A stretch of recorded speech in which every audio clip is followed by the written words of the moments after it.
ఓం శ్రీమాత్రే నమః. మే 26న సంకటహర చతుర్దశి. ఈ రోజున ఏ విధంగా పూజ చేయాలో చూడండి.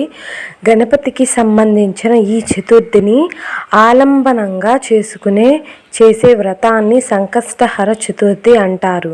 ప్రతి మాసం కృష్ణపక్షంలో అంటే పౌర్ణమి తర్వాత 3-4 రోజుల్లో చవితి వస్తుంది. ప్రశోధ కాలంలో అంటే సూర్యాస్తమయ సమయంలో చవితి ఎప్పుడు ఉంటుందో ఆ రోజున సంకష్టహర చవితిగా లెక్కలోకి తీసుకోవాలి. 2 రోజుల ప్రదోష సమయంలో చవితి ఉండటం సాధారణంగా జరగదు. ఒకవేళ ఎప్పుడైనా అలా జరిగితే 2వ రోజున సంకటహర చవితిగా తెలుసుకోవాలి. సాధారణంగా ఎక్కువ క్యాలెండర్లోనూ పంచాంగాలలోనూ సంకష్టహర చతుర్థి తెలియజేయబడి ఉంటుంది.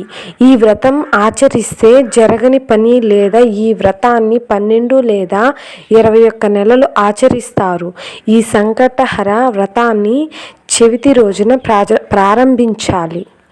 ప్రారంభించే రోజున స్నానానంతరం గణపతిని పూజించి తరువాత ఎరుపు లేదా తెలుపు జాకెట్ పీసు గాని, సుమారు 1/2 మీటర్ చదరం గల ఎరుపు లేదా తెలుపు రంగుల గల కాటన్ గుడ్డలను గాని తీసుకుని గణపతి ముందుంచి దానికి పసుపు పెట్టి చిటికెడు కుంకుమ వేసి స్వామిని తలచుకుని మనసులో ఉన్న కోరికను మనసారా స్వామికి తెలిపి 3 గుప్పిళ్ళు బియ్యాన్ని అందులో పోయాలి.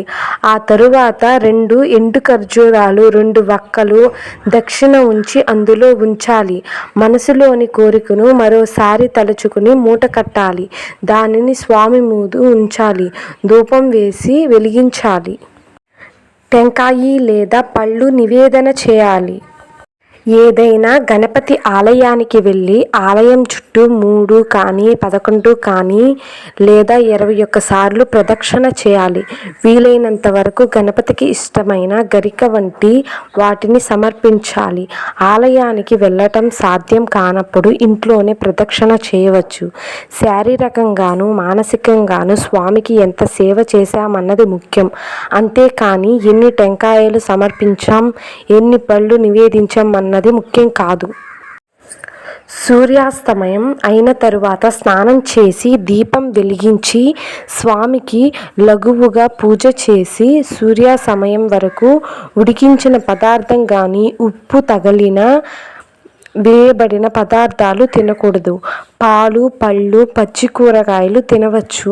అనుకున్న సమయం పూర్తి అయ్యే వరకు ఇలాగే ప్రతి సంకటహర చవితికి చేయాలి. చంద్రోదయం తరువాత చంద్ర దర్శనం లేదా నక్షత్ర దర్శనం చేసుకుని చంద్రునకు ధూప దీప నైవేద్యాలను సమర్పించి మామూలుగా భోజనం చేయాలి. నియమం పూర్తి అయ్యాక ముడుపు కట్టిన బియ్యంతో పొంగలి చేసి స్వామికి నివేదించి సాయంత్రం భుజించాలి. ఈ వ్రతం వల్ల ఏది కోరినా సిద్ధిస్తుందని ప్రతీతి. ఈ మొత్తం ఆచరించడం కష్టమని భావించేవారు ఉపవాసం చేసి సంకట నాశన గణేశ స్తోత్రం చదివి దగ్గరలో ఉన్న గణపతి ఆలయాన్ని సందర్శించినా సరిపోతుంది. ఉపవాసం కూడా చేయలేని వారు కనీసం 4 సార్లు శ్రీ సంకట నాశన గణేశాయ స్తోత్రం పఠించడం ఉత్తమం.